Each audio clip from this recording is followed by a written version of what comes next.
Hola.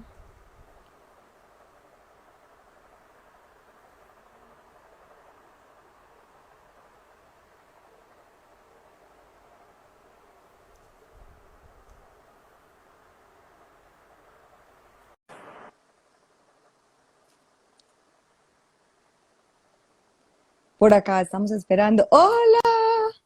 Hola Ana María, ¿cómo estás? Muy bien, ¿y tú? Bien, bien, gracias. Qué rico Bu- que pudiste aceptar esta invitación. Sí, yo encantada siempre de hablar con mi gente linda allá en Colombia, que tanto quiero y que tanto amor me ha dado siempre. Así es, por acá tienes muchos seguidores.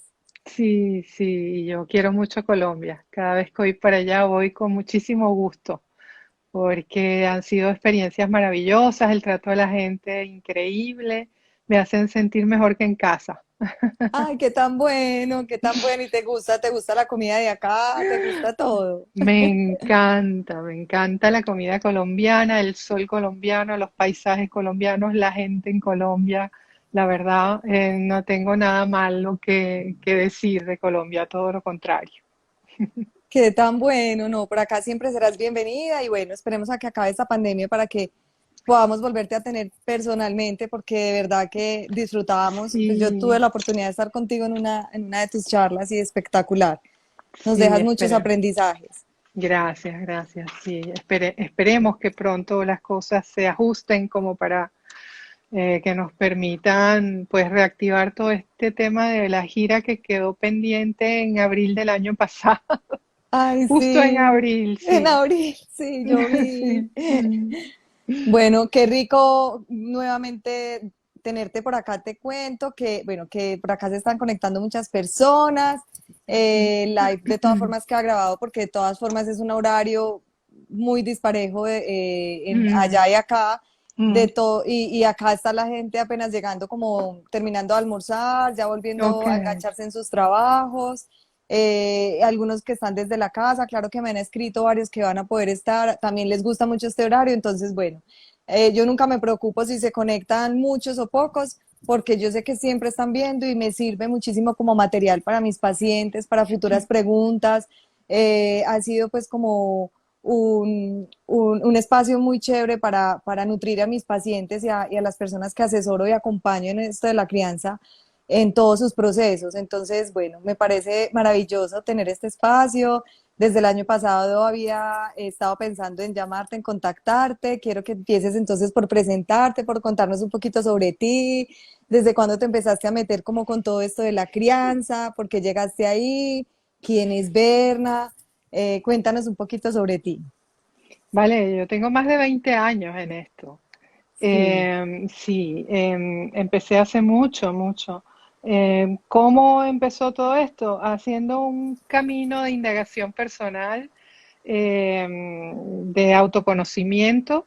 Me di cuenta que, bueno, que todas las cosas con las que tenemos que lidiar hoy día como adultos empezaron en el nacimiento y con la crianza, ¿no? En los primeros años de vida, ¿no? Todos los conflictos que había que resolver sus orígenes, sus epicentros estaban en la primera infancia. A través de ese Es mismo verdad. recorrido que hice personalmente, con distintos tipos de caminos, ¿no? De indagación personal, pero uno de los que me marcó fue que también hice una formación durante 7 años en la Osho Multiversity como monitora de grupos de terapia para el autoconocimiento, para el desbloqueo emocional y físico y para la meditación, ¿no? Ay, qué belleza. Sí, y bueno, y con mis hijas, obviamente, que constantemente me invitaban a buscar lo mejor de mí misma para poder conectar con ellas desde allí. Luego, Sí, yo como pienso que periodo, los hijos son ese sí, laboratorio que necesitamos cuando estamos en este aprendizaje de crianza y en este estudio diario, porque lo que tú dices es verdad, esto es de estudiarlo diario. Llevas 20 años y yo creo que no has acabado todavía no, no, todos los días se aprende algo nuevo. Yo creo que uno es los seres humanos somos aprendices eternos, hasta el último suspiro de nuestras vidas, el último hálito, vamos a seguir aprendiendo, ¿no? Y qué Así bueno es. que sea así, porque si no sería muy aburrido todo, ¿no? Sí, Además que hay muchísimo que explorar en nosotros mismos, en nuestro inconsciente, en nuestras sombras, siempre hay algo que hurgar y que reconocer. Eso es un trabajo que nunca se termina, ¿no? Para convertirnos en la mejor versión de nosotros mismos y desde ese lugar poder dejar el mundo un poquito mejor que como lo encontramos. Yo creo que este es el propósito de este camino que llamamos vida, ¿no? así es. Sí, de este viaje que llamamos vida, ¿no? Despertar la conciencia para ser capaces de poner amor y benevolencia en circulación, de manera que pues este mundo algún día, esta humanidad algún día merezca llevar ese nombre. Entonces, bueno, Así es. luego estudié periodismo siempre con ese impulso de usar los canales de comunicación para educar, para alfabetizar en términos de conciencia, ¿no? Y me decanté por los temas de crianza, por lo que te conté. Entonces hice muchas investigaciones y divulgaciones sobre el tema desde mis proyectos personales, mis programas de radios, cuando escribía para revistas, cuando edité una revista llamada Espacio Familiar también, y poco a poco pues me fui constituyendo en una pionera en el tema de crianza respetuosa, de crianza consciente en los medios de comunicación venezolanos. Luego empecé a dictar conferencias y acompañar a familias. Y en todo este trayecto formándome, ¿no? Formándome de manera alternativa, no dentro de una academia, porque no se encuentran espacios académicos formales en los que uno pueda comprender la infancia desde este punto de vista. Todavía es muy difícil, ¿no? Sí, Entonces, sí. Bueno, y así poco a poco, pues me constituí en una periodista, si se quiere, cuyo trabajo es lavarle la imagen a los niños y niñas y adolescentes que tienen tan mala prensa, ¿no? Porque es verdad. hay, y un poquito también construye, una periodista que construye cultura de infancia, porque hay mucha ignorancia sobre lo que es un niño realmente, ¿no? Sobre la naturaleza del niño, de la niña, lo que necesita un niño o una niña para sentirse bien amado, bien cuidado y desarrollarse bien. Hay una enorme ignorancia que necesitamos zanjar, y esta ignorancia no es solamente no está presente solamente en las familias, sino también en los llamados especialistas, ¿no? En infancia, que es lo más inquietante desde mi punto de vista, y en las personas que están encargadas de hacer las políticas públicas que regulan pues los temas de infancia y familia. Entonces, hay mucho trabajo por hacer y me dediqué a él, pues digamos que soy una periodista especializada en temas de crianza alternativa y también coach, pues en el tema, divulgadora, conferencista, etcétera. Espectacular. Y lo que tú dices, al haber estudiado periodismo te ha permitido divulgar esto de la crianza respetuosa que tanto necesitamos nosotros como papás. Hay mucha desinformación sobre este tema. Los papás a veces confunden esa crianza respetuosa, esa disciplina positiva con permisividad, por dejarlos hacer lo que quieran. Mm. Entonces, que así es muy fácil la crianza, porque entonces sí es permitirles hacer lo que quieran, entonces se educa mucho más fácil. Entonces es como crear conciencia poco a poco de que esto no es lo que significa crianza consciente y respetuosa. Crianza consciente y lo que tú decías ahorita va mucho más allá, es un tema es a profundidad y por eso me encanta este tema de hoy, normas y límites basados desde esa crianza consciente y respetuosa precisamente, porque entonces cómo, entonces no hay normas, entonces no hay límites, entonces no hay rutinas, entonces cómo hago para decirle a mi hijo que no está bien, que sí está bien. Entonces, bueno, este tema está maravilloso. Aprovechemos a hacer acá las preguntas. Por aquí Domínguez Newell te saluda. Saludes a nuestra venezolana querida y admirada Berna. Berna y Álvaro Payamares son los más grandes en este tema, lo malo es que no contamos con las suficientes herramientas, así es, Lucení. Muchas gracias por Sí. los saluditos. Por acá te dicen Berna grande, me falta mucho para aprender. Perfecto, aquí esperamos que aprendan muchísimo con este pequeño live. El tiempo es muy corto, pero yo voy a estar muy atenta a las preguntas. A medida que tú Mm, vayas hablando, yo voy a tratar de ir sí, haciéndote las preguntas que vamos encontrando acá. sí. Si no logramos responderlas todas, no se preocupen. En la medida de lo posible, trataremos de responderlas. Nos escriben por el interno. Al final decimos nuestras redes sociales, todo, para que miren dónde va a quedar también grabado. Y bueno, entonces entremos un poquito como en materia. Berna, qué rico. Sí, yo siempre digo que no, no, no, no, señoras y señores, la crianza respetuosa no propone ausencia absoluta de límites. Ese es un modelo Ujú. de crianza que yo llamo anárquico, ¿no? Ni siquiera permisivo, porque la flexibilidad es necesaria, pero no nos vamos a los extremos, ni autoritarios ni anárquicos, vamos por el camino del medio en la crianza respetuosa. La crianza respetuosa lo que propone, sí, son límites, pero límites que sean respetuosos con los derechos y con la integridad de los niños y las niñas. Lo que pasa es que la gran mayoría de los seres humanos, no importa la época en que hayan nacido, ni la cultura, ni el idioma, ni la raza a la que pertenezcan, ni la religión a la que pertenezcan, porque vivimos en un mundo que está atravesado por una mirada adultocentrista, por unas relaciones basadas en el dominio, sumisión del fuerte sobre el débil, y el más débil eslabón de toda la cadena es el niño, sobre el cual pues se depositan todos los abusos de poder habidos y por haber, ¿no? Tanto de la mujer como del hombre, ¿no? Exacto. Entonces, sí, porque es el eslabón más débil de la cadena. Entonces, no tenemos nosotros referentes de cómo educar de esta manera, basados en principios democráticos, basados en principios de horizontalidad con las criaturas. Entonces, tenemos que buscar referentes en espacios de formación, porque nosotros a la hora de educar no tenemos dónde echar mano, memoria, aprendizaje, no tenemos ese aprendizaje de nuestras propias infancias. Y cuando nos dicen que pegar no es ético y además es violencia, no es educar bajo ningún punto de vista, entonces inmediatamente las personas piensan que lo que estamos proponiendo es que los niños hagan lo que les dé la gana, y no es así. La crianza respetuosa, claro que propone límites, pero como les digo, es una forma de entender los límites diferente, ¿sí? Donde se transmiten desde un lugar de horizontalidad. No, la autoridad es ganada. Nosotros como adultos nos ganamos la autoridad.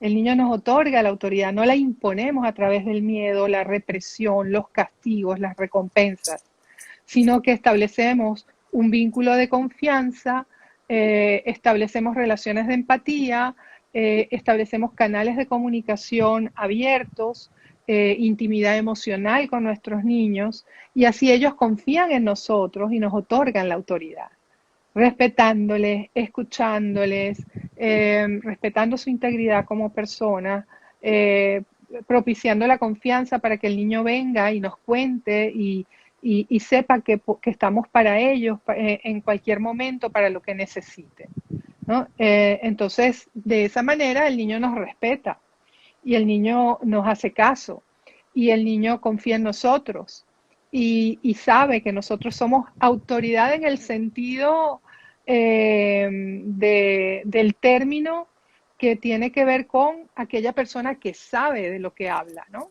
Yo soy autoridad Así en la es. materia, sé de lo que hablo porque tengo la experiencia vital, porque he pasado por eso, porque tengo la madurez, porque tengo los recursos para resolverlo, y entonces soy tu guía y te oriento desde ese lugar que comprende, que sabe, ¿no? Que tiene la experiencia.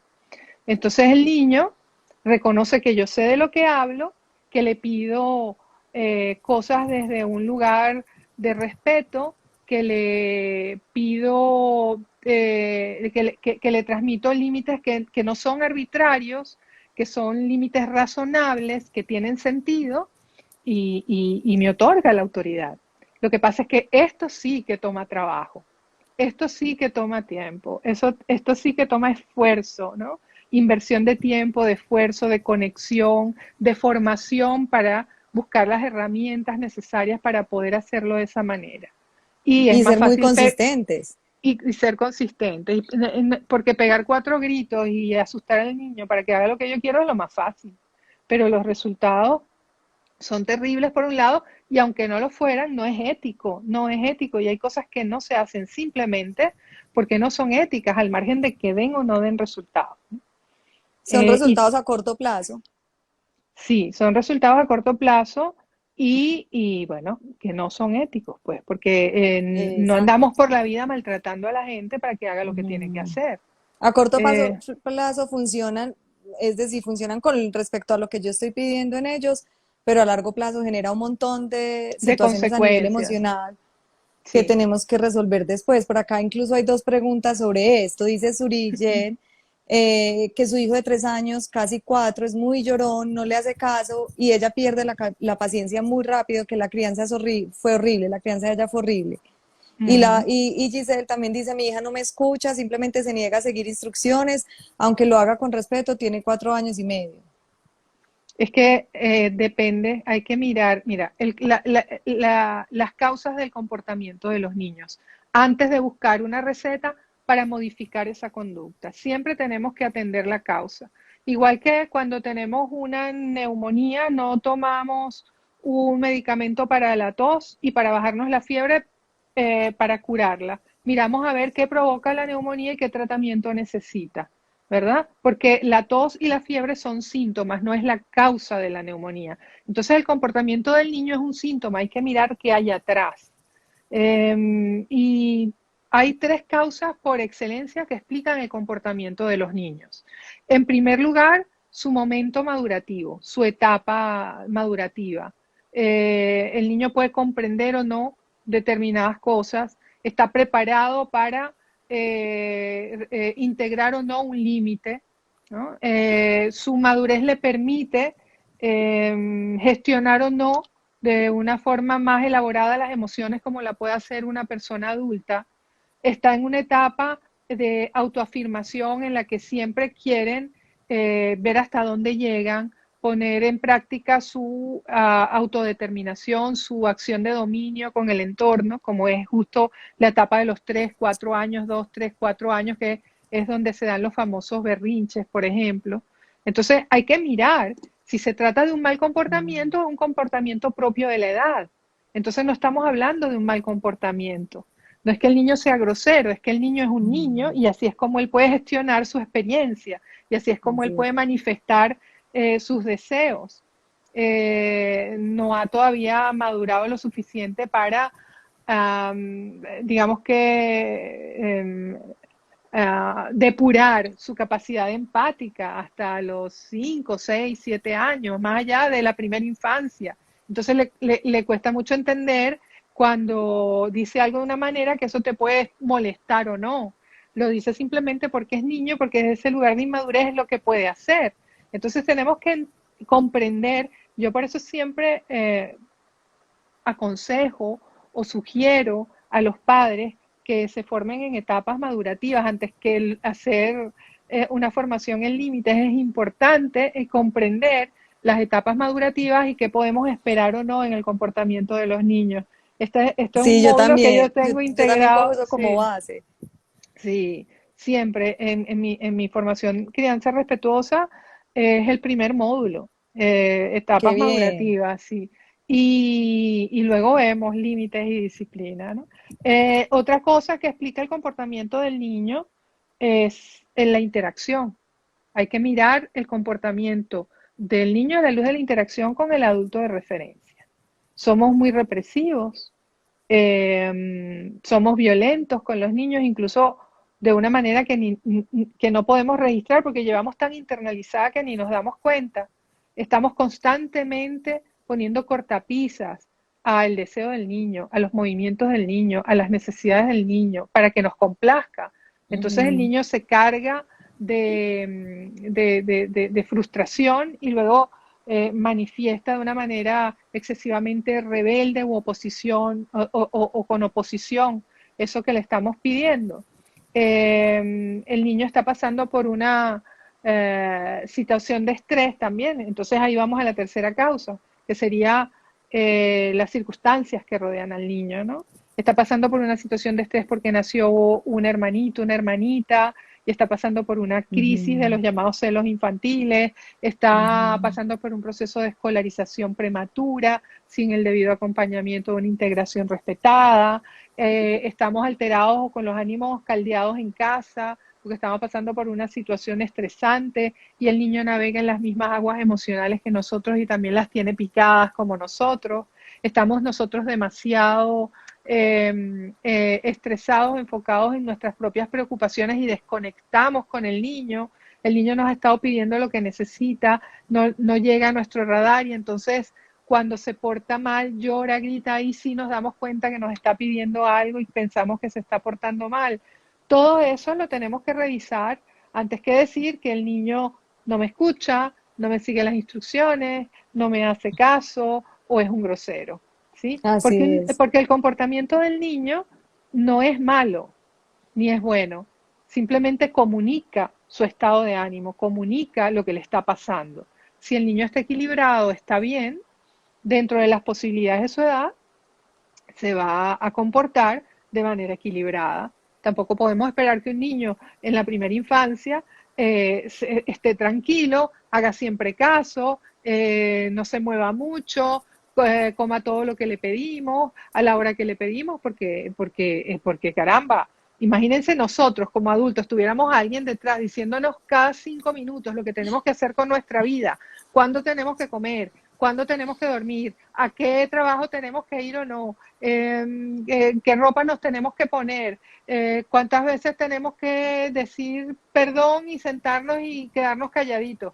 Pues así pues apagamos la luz y nos vamos todos. Y eso es el día a día de todos los niños, ¿no? Así es. A mí me encantó en la conferencia que yo fui contigo acá en Medellín, que tú Ujú. decías que cuándo será que nosotros como papás como que cambiamos ese chip y que encontrabas muchos papás que llegaban y decían, levantaban la mano, ¿por qué mi niño no me come? ¿Por qué mi niño no me obedece? ¿Por qué mi niño me hace pataletas? ¿Por qué mi niño no me recoge los juguetes? En vez de Ujú. pensar o preguntar, ¿qué puedo hacer yo para que Ujú. mi hijo empiece a comer o se sienta cómodo comiendo o disfrute sus alimentos? Y nadie pregunta así, todos los papás llegamos a preguntar, ¿por qué no ¿Cómo me come? ¿Por qué no controlo? me obedece? ¿Cómo? Exacto, a mí me Dame encantaba esa dame el parte. botoncito encendido y apagado, ¿no? Exacto, sí. O de programación de robot para que el niño haga lo que yo espero, ¿no? Ese es el gran drama que traemos todos y que hemos aprendido de nuestras propias infancias, que es una expectativa absolutamente falsa de lo que es el niño real, ¿no? Es como que si, bueno, tenemos que reprogramarlos a nuestro favor para poner por delante nuestras prioridades organizativas, nuestro confort, nuestros horarios, nuestras rutinas, en lugar de hacer nosotros el esfuerzo por acercar esas prioridades, esos horarios y esas rutinas a las necesidades de los niños y las niñas. Estamos viviendo en una cultura, en culturas y en sociedades que son antiniños total, ¿no? Queremos traer al niño hacia, hacia lo que la cultura espera de ellos y no al revés. Debería ser al revés.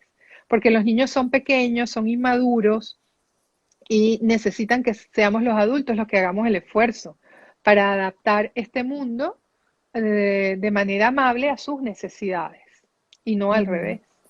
Ellos se están Bueno, formando. así es. Por acá tenemos algunas preguntas.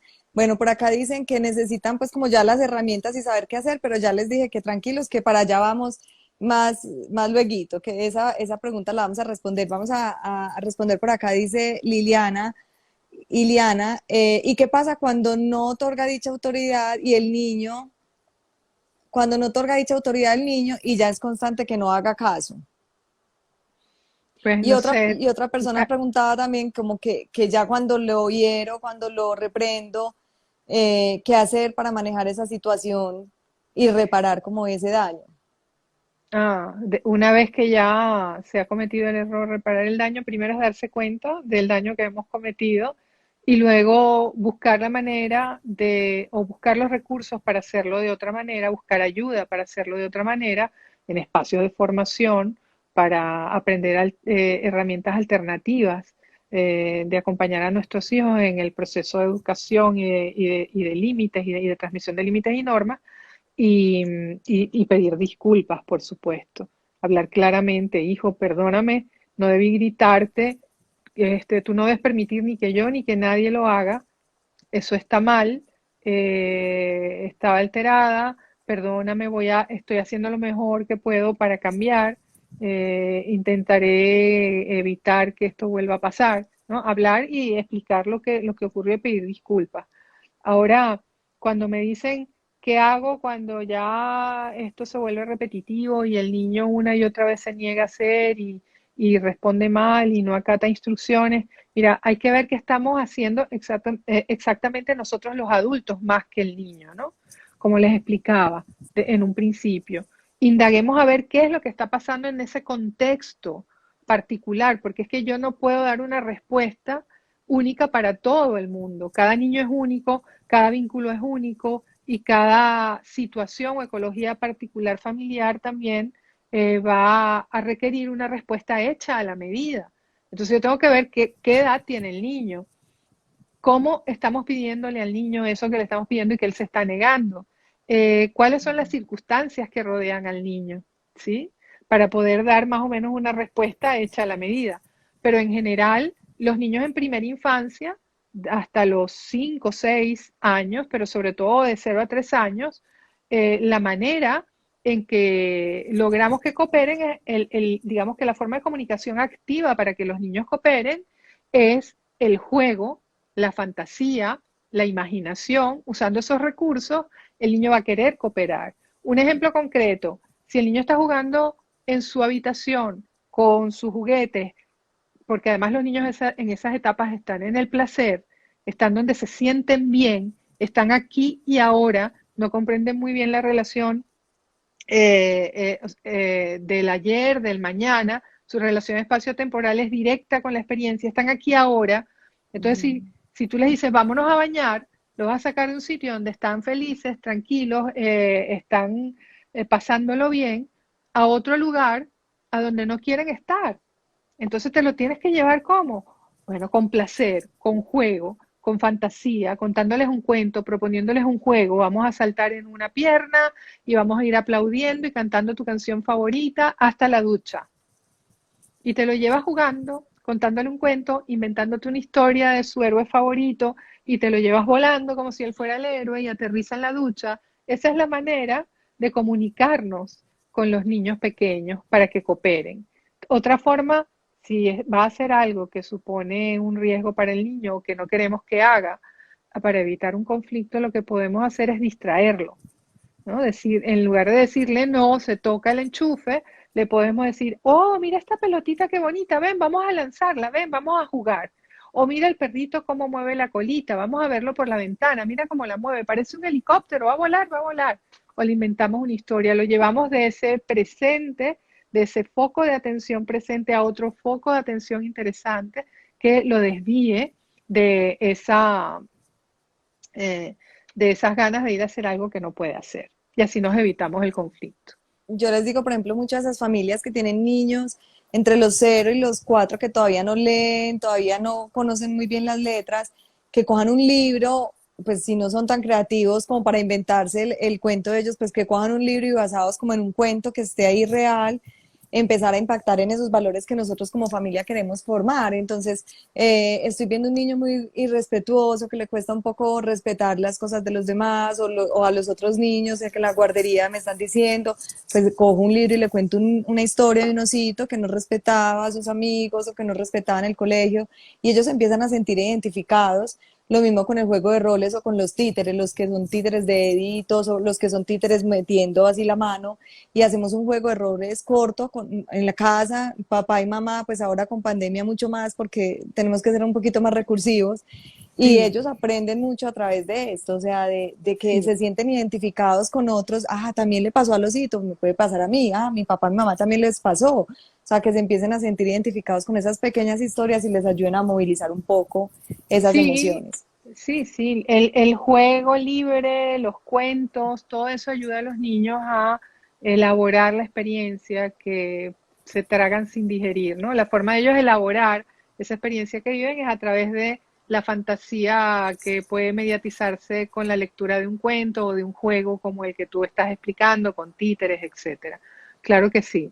Pero también hay que aprender que cuando tenemos un niño a cargo, la invitación a volvernos niños es constante por parte de esos niños a nuestro cargo, ¿no? ¿Qué es lo que nos están pidiendo? Que desempolvemos a ese niño Interior. sistemáticamente reprimido por nuestros padres que impidieron que fueran niños en un momento dado, que cada vez que querían ser movedizos, juguetones, que se oponían, que mostraban disconformidad, que querían treparse, que querían explorar, pues nada más con la mirada los hacían retroceder, ¿no? Sí. Entonces, eso que ha hecho que cuando nuestro hijo se porte así, se despierte esa herida inconsciente y nos moleste y nos haga perder la paciencia. Pero también se puede ver como una oportunidad para reconectar con ese niño, esa niña que fuimos. Y bueno, y poner el culito en el piso y ponernos a jugar con ellos como niños y a hacernos Sí. cosquillitas y a volvernos locos y a convertirnos en personajes y inventarnos historias y llevárnoslos desde su habitación a la cocina o al comedor a comer o luego a la ducha. Nos vamos a hacer una inspección, vamos a hacer una aventura en la selva, al río Amazonas y agarramos unos palos y abrimos las picas y llegamos al río que es la ducha, qué sé yo, volvernos niños y atrevernos a disfrutar también de la crianza, porque la crianza no es solo un deber, no es solo un objetivo a cumplir, la crianza también es placer y es disfrute, y los niños crecen muy rápido, y luego vamos a mirar atrás y vamos a tener a unos adolescentes que no van a querer ni siquiera que vayamos a su lado cuando se vayan a ver con sus compañeros, porque para ellos va a ser una vergüenza y una raya. Así es. Entonces, aprovechemos que están niños todavía y disfrutemos de las oportunidades de placer, de encuentro humano, de disfrute, de enamoramiento divino que nos traen los niños y niñas pequeños a nuestro cargo, ¿no? La Por crianza acá dice, también es placer, no es solo sí. deber. Por acá dice Mía Arcoíris Sara, tengo una hija única de 4 años, brillante, independiente, pero opina y reta mucho. ¿Nuestras reglas debemos ser más firmes o es normal para una niña así expresarse y darle el espacio respetuoso? Es que es súper normal y es deseable. Yo, como siempre decía, yo no estoy criando ovejitas. En cualquier caso, estoy criando leonas. Yo quiero que mis hijas tengan criterio propio, que mis hijas sepan qué quieren y que aprendan a ir por ello. Y eso es lo que están ellos ejercitando en esta etapa madurativa, entre los 3, 4, 5 años. Eso que dice mi hijo todo el rato quiere salirse con la suya, me reta, no quiere decir que el niño esté equivocado. Lo que quiere decir posiblemente es que los objetivos del niño entran en conflicto con mis objetivos, pero eso no necesariamente supone que los objetivos del niño estén mal. Y si estuvieran mal, pues estamos allí para orientarlo, pero no tenemos por qué tomarlo como una afrenta a mi autoridad, ¿no? Sino, y no queremos criar a seres humanos que luego más adelante se le planten a un jefe, le pidan un aumento, que no se dejen abusar, que hagan valer su opinión frente a otro. Pues eso es lo que están ejercitando y si no lo dejamos hacer ahora, ¿cuándo lo van a desarrollar? ¿No? Por Entonces, acá preguntan mucho sobre las tareas, como que inventó, qué juego inventar con las tareas, que el niño tiene 7 años, es muy difícil hacer que se conecte con sus tareas a pesar de que le explica, qué pasa cuando no se otorga autoridad. Ah, ya, muchas veces tardo hasta 3 o 4 horas para que tome el lápiz y escriba y me dice un no rotundo. Hablan a mucho pues ver, también acá de la pandemia. con las tareas, a ver, con la escuela en general, con el sistema educativo en Ujú. general, tareas incluidas, lo que hay que hacer es cambiar el sistema educativo y eliminar las tareas.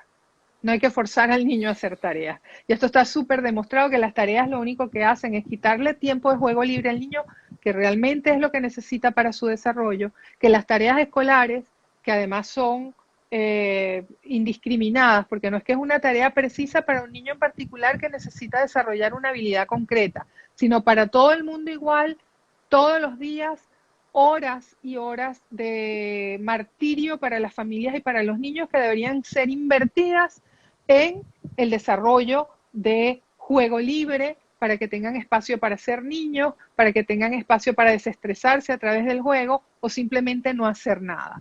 Porque le estamos imponiendo a los niños agendas mucho más exigentes que la de los propios adultos. ¿Y cuándo van a ser niños? ¿No? ¿Cuándo van a jugar con otros niños de forma libre, espontánea, para poder desarrollar todos los beneficios que trae ese juego libre y espontáneo en estas generaciones que cada vez es más escaso? Siempre son actividades dirigidas o tareas. No, es que no puedo estar de acuerdo con las tareas. Yo les recomiendo que busquen y lean el libro Mi hijo no quiere ir a la escuela y tiene razón, de Cristina Romero y Laura Goodman, y que se lo lean. O sea, no podemos pretender sobreadaptar a los niños a este sistema educativo que ya es un barco que hace, con muchos huecos, que hace agua por todos lados. Se está hundiendo. Los niños no quieren ir. Cada vez el índice de deserción escolar es mayor. Estamos formando a estudiantes en carreras que posiblemente dentro de un año ya no existan o dentro de 5 años ya no existan ni sean válidas. Entonces tienen que actualizarse. El sistema escolar tiene que actualizarse. Y nosotros, como padres y madres de familia, tenemos la responsabilidad de buscar ese cambio. Durante la pandemia, la escuela se nos metió sin permiso por la ventana. Entró y punto. Y ahí nos dimos cuenta del martirio que viven los niños cada día dentro de las escuelas cuando nosotros nos vamos a trabajar o estamos en otra parte y no los estamos viendo. Porque nos tocó la puerta, entró sin avisarnos y no lo tuvimos que vivir en propia carne. Así es. Entonces, hay que aprender que hay cosas que necesitan ser cambiadas, que no es fácil, es verdad, pero es que si no nos hacemos responsables nunca va a cambiar. No estoy de acuerdo con las tareas. ¿Qué hacía yo cuando, por ejemplo, le mandaban a hacer una maqueta de figuras geométricas a mis hijas en primero o segundo grado, ya ni me acuerdo, sin que siquiera hubiera habido una clase donde se les explicara cómo hacerlas? Yo iba con los materiales de trabajo a hablar con la maestra y le decía, esto es el resultado de la tarea porque mi hija no aprendió a hacerlo en clase. Mi hija no estaba preparada para hacer esta tarea. Entonces, si usted va a mandar una tarea a casa, tiene que ser un refuerzo de lo que ya aprendió en el colegio, en cualquier caso. O que la niña tenga los recursos para desarrollarlo, ¿no? Y tenía que ir yo a hablar por mi hija, a defender su punto de vista, a abogar por ella, a informar a los docentes que estaban haciendo algo que no tenía ningún sentido y que incluso era arbitrario, a pedir cambios, a abrir espacios de formación con, no sé, con el resto del colectivo de padres, poniéndonos de acuerdo para cambiar ese sistema y ponerlos más a favor de los niños y las niñas. Eso es lo que toca, en lugar de centrarnos en ver cómo hacemos que el niño haga la tarea sin rechistar. Porque cuando le ponemos demasiadas tareas y cuando les adelantamos objetivos académicos para los que los niños no están preparados, lo único que estamos es generándole más estrés y una adversión al aprendizaje. Estamos matando sus ganas de aprender. Los niños son curiosos naturalmente y la curiosidad y el interés es lo que va a motorizar el aprendizaje. Cuando tu hijo esté interesado en aprender a leer y escribir, lo va a hacer rápidamente. Pero si tú lo fuerzas, va a perder el interés y probablemente le retrases o le causes una interferencia en ese aprendizaje. Y eso es lo que hace este sistema educativo mayoritario. Así es. Yo también estoy completamente de acuerdo. Esto ha sacado, en el live pasado precisamente hablábamos sobre las emociones con Anabel González y muchos papás me preguntaban eso durante el live que esta pandemia está sacando lo peor de nosotros como papás porque estamos perdiendo la paciencia, porque no sabemos cómo orientarlos con esas tareas, con esas actividades, con esa virtualidad, tanto tiempo pegados a una pantalla, que no había como un orden, como una estructura. Y es lo que tú acabas de mencionar, la pandemia se nos metió por la ventana, no se nos Sí. metió y ahí empezamos a abrir los ojos con muchas cosas, a todos nos cogió desprevenidos, al gobierno, al sistema educativo, a nosotros, a todos se nos metió por la ventana y nos ha tocado tener otras herramientas y la virtualidad con No, la cual no estábamos de y, acuerdo. no, y nos ha tocado ver lo que padecen los niños cada día en la escuela. Exacto. Ese régimen tan autoritario, tan represivo, que impide que el niño se mueva, que esté tanto tiempo sentado, que va en contra de su naturaleza infantil, movediza, exploradora, juguetona, para obedecer unas rutinas y obedecer a un aprendizaje que al final de todo eso que recibe a lo largo de años y horas de su vida, no va a usar ni a recordar ni el 10%. No le va a ser útil Exacto. en su vida profesional ni su vida personal ni el 10% de lo que ha recibido a lo largo de todos esos años de sufrimiento y de imposición.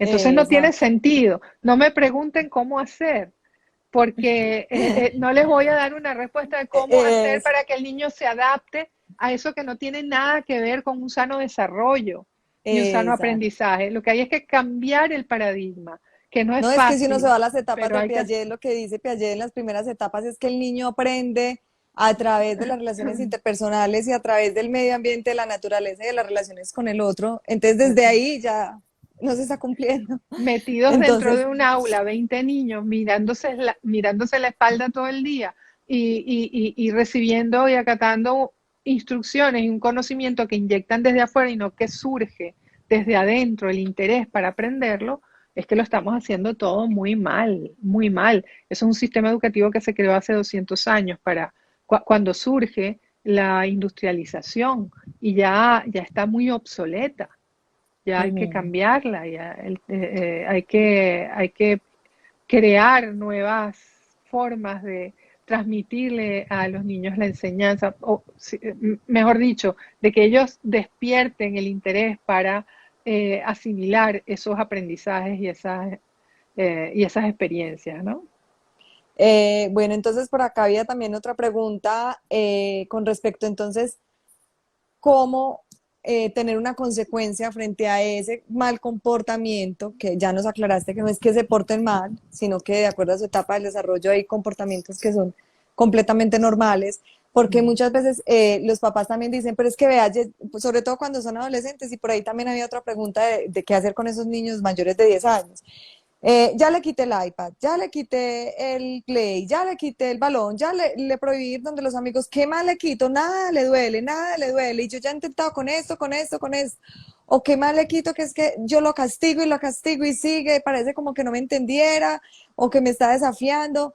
Entonces, ¿desde dónde sacamos primero que todo la loca idea que para que un niño entienda tiene que sufrir? Desde ahí parte pues esa crianza respetuosa y consciente y de que no tampoco tenemos que empezar a mirar cuáles son las consecuencias acordes con lo que hizo, con la edad, entonces que si hago el cuadro motivacional, que si no lo hago, que si hago la lista de castigos, que si hago la lista de beneficios, de premios, y entonces estamos todo el tiempo desempeñándonos como, ¿qué voy a hacer? ¿Qué premio aplicar acá? ¿Qué consecuencia? ¿Qué castigo? ¿Si le grito? ¿Si no le grito? No, no, no. La crianza respetuosa, o al menos desde la mirada en que yo entiendo que es la crianza respetuosa, no da cabida a ningún método punitivo de crianza. Ni premios ni castigos, de ningún tipo. Ni cuadro de economía de puntos, ni regalitos si te portas bien. Nosotros le damos un regalo a nuestros hijos porque lo amamos y porque lo queremos ver feliz, no para reforzarle una conducta, ¿sí? Porque eso es un chantaje. Eso es lo más Exacto. parecido que hay a un chantaje. Entonces convertimos todo en una transacción y el niño no aprende a construir una ética propia, no aprende a entender por qué se hacen o no las cosas, simplemente hay un estímulo externo que lo manipula para que deje de actuar o actúe como otro quiere. Y esto es peligrosísimo, lo que le estamos enseñando a nuestro hijo. Es que cualquiera puede venir y ofrecerle un premio más atractivo, por ejemplo, Exacto. en el liceo, darle un premio más atractivo que el que le dan los padres para vender drogas y haga caso, porque de eso se trata, ¿no? Para eso lo formamos, para que de acuerdo a un estímulo externo responda de una determinada manera y no porque construyó una propia ética, un deseo de cooperar, una comprensión de por qué hace o no las cosas, un propio criterio de por qué hace o no las cosas. Y de eso se trata la crianza respetuosa. Yo no les puedo dar recetas para esto, no hay recetas.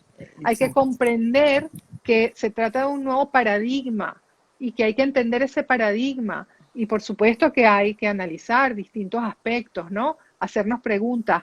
Los límites, ¿a qué le ponemos límites? ¿A qué no le ponemos límites? ¿Cómo transmitimos esos límites? ¿A qué edad se comienzan a transmitir esos límites? Porque no es lo mismo hablar de límites antes de la adquisición del lenguaje que después de la adquisición del lenguaje, por ejemplo. Los límites eh, tienen también algunas características que hay que entender. Por ejemplo, la transgresión a los límites es una conducta adaptativa que va a estar muy presente siempre en el ser humano, pero sobre todo en la infancia, y que tiene una función. Si nosotros no transgrediéramos los límites, entonces podríamos ser presas de límites arbitrarios durante el resto de nuestras vidas y no poder salir del abuso, ¿no? Si alguien me dice, tú no puedes hacer algo que es a favor de tu derecho porque me tienes que complacer a mí, ese límite es arbitrario y si yo no lo transgredo me voy a quedar ahí fijada en el abuso, no puedo salir del abuso. Por eso transgredir los límites es necesario a veces, ¿sí? Y si Ujú. no transgrediéramos los límites tampoco podríamos abrir nuestras fronteras, ir más allá hacia nuevas posibilidades. No hubiera conocido el ser humano otros territorios, no hubiera viajado al espacio, ¿sí? Entonces, Sí. ahora, ¿qué es lo que tenemos que hacer frente a esa transgresión propia como conducta adaptativa en los niños sobre todo? Bueno, elegir de forma cauta cuáles son aquellos límites que son realmente importantes y ser firmes con ellos, ¿no? Pero ser firmes no significa castigar ni pegar. Ser firmes es decirle, no se cruza la calle solo hoy, mañana, pasado y nunca, y ser constantes con ese límite. Cada vez que estamos a punto de cruzar una calle y el niño se quiere soltar, no lo dejamos. Si el niño se quiere montar en el carro, en el coche o en el auto, como sea que se diga en cualquier país hispanohablante, sin el sistema de retención no lo permitimos, Ujú. porque está en juego su integridad. Para mí los límites importantes son esos, los que ponen en juego la integridad del niño o la integridad de otros o algún valor importante para la familia. Pero hay que elegirlos de manera cauta, que sean aquellos realmente importantes, los menos posibles y ser firmes con eso. Porque así el niño va a entender que aunque intente, no lo va a poder transgredir porque es importante y lo va a integrar. ¿Sí? Para lo demás, pues mira, hay otras formas, hay muchas maneras de hacerlo, ¿no? Con recursos como el juego, la fantasía, la distracción, la anticipación. Si tú sabes que estás apurado y vas a hacer diligencias y en esa diligencia vas a pasar cerca de la juguetería y el niño se va a querer quedar allí mucho tiempo, te vas por la acera de enfrente para que no lo vea. O quitas Ujú. el móvil de su vista para que no lo quiera agarrar, por ejemplo. A Eso mí es me encanta anticipación. esa herramienta. La anticipación Mm, funciona para todo. Yo digo que, yo les digo a mis pacientes, a las mamás con las que mm, hablo, la anticipación funciona para los niños, para la relación de pareja, en las relaciones laborales, en las relaciones familiares, funciona para todo. Porque nos claro. evitamos muchos dolores de cabeza, nos evitamos el pensar tanto qué voy a hacer y de una vez anticipo. Ellos se acostumbran, eso que uno anticipe la primera vez, ellos no van a responder, ay, sí, mami, eso se llama anticipación, ya sé lo que tengo que hacer, ellos no van a decirte una vez. Pero si nosotros somos consistentes con la anticipación, también logramos muchas cosas con los niños y con los Claro, adolescentes. sí. Y también mirar si esa norma o ese límite es viable para el niño, para la edad del niño. A veces queremos poner unas normas que el niño no puede sostener porque está pequeño y para un niño pequeño la espera duele. Desde el momento en que tiene una necesidad básica, una necesidad instintiva, como comer, está cansado y quiere dormir, y hasta que obtiene eso que necesita, atraviesa un periodo sufriente, se desestructura. Entonces tenemos que mirar que esa rutina se acorde con los periodos que el niño, de biorritmos del niño, de hambre, de saciedad, de sueño, de movimiento, de juego. Entonces, rutinas sí, pero que sean rutinas amables. O sea, rutina quiere decir una sucesión de hechos que van uno tras otro, pero que vayan acordes con las posibilidades del niño, ¿no? Ujú. ¿Esto qué quiere decir? Que si en la casa queremos poner más o menos una hora para dormir, que nos anticipemos haciendo un ritual donde apagamos todas las luces, bajamos el movimiento, ralentizamos el ritmo, nosotros también, para que el niño se dé cuenta de que va siendo la hora de dormir, porque ya no hay tanto estímulo, le damos un baño tibio, le contamos un cuento, le cantamos una canción, un día tras otro, hasta que el niño va integrando ese límite, no dejarlo en la habitación llorando para que aprenda a dormir, porque eso es inviable, ¿no?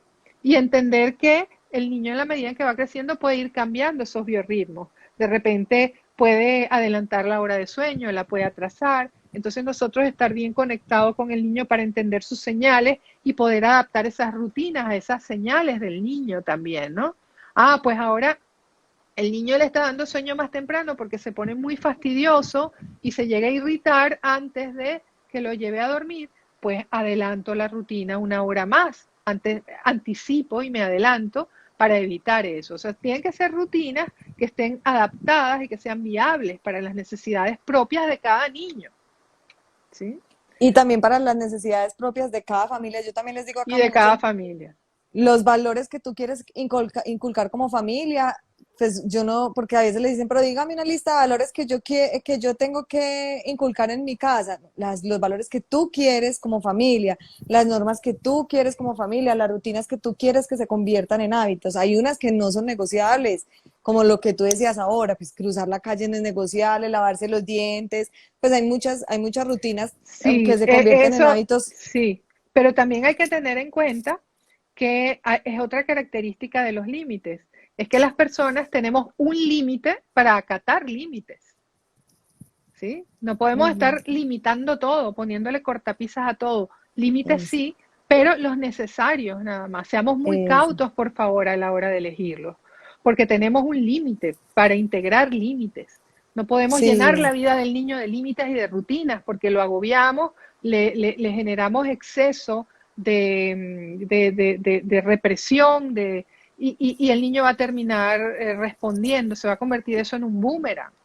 así Entonces, es. yo creo que eso también hay que tomarlo en cuenta. Límites sí, pero seamos cautos, por favor. Tratemos Y de elegir realmente las batallas, ¿no?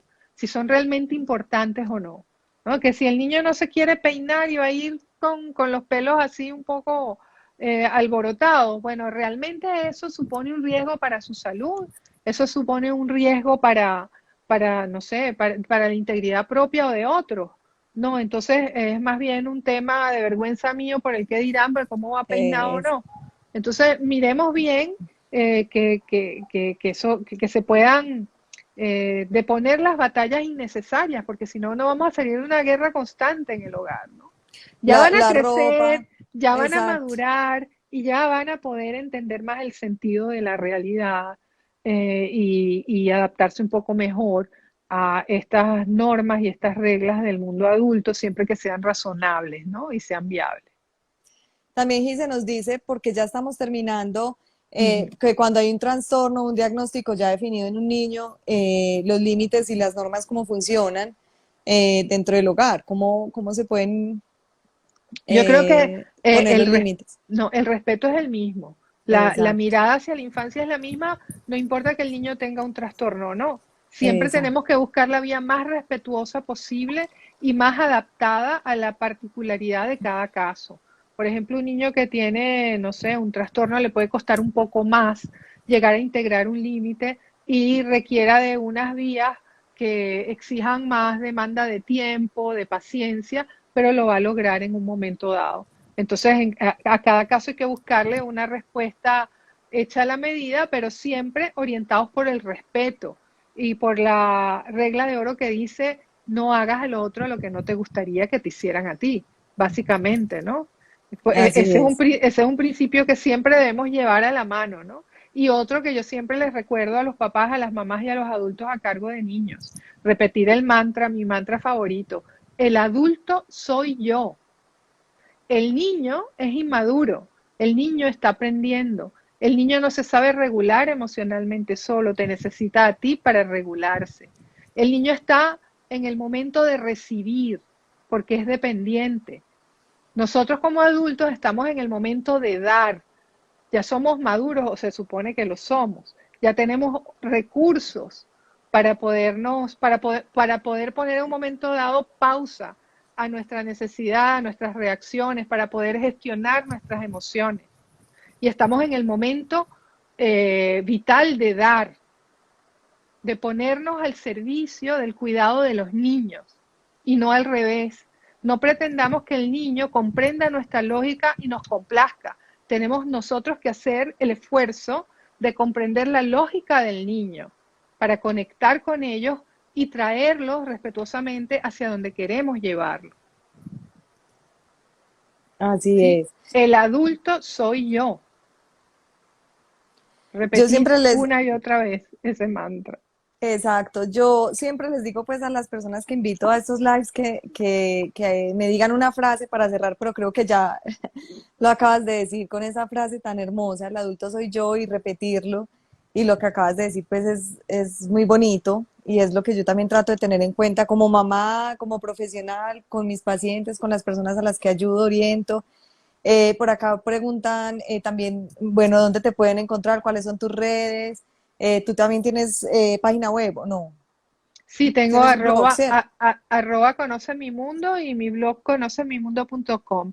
Todas mis redes las pueden encontrar por Conoce mi mundo. Facebook, Twitter, Instagram y mi blog.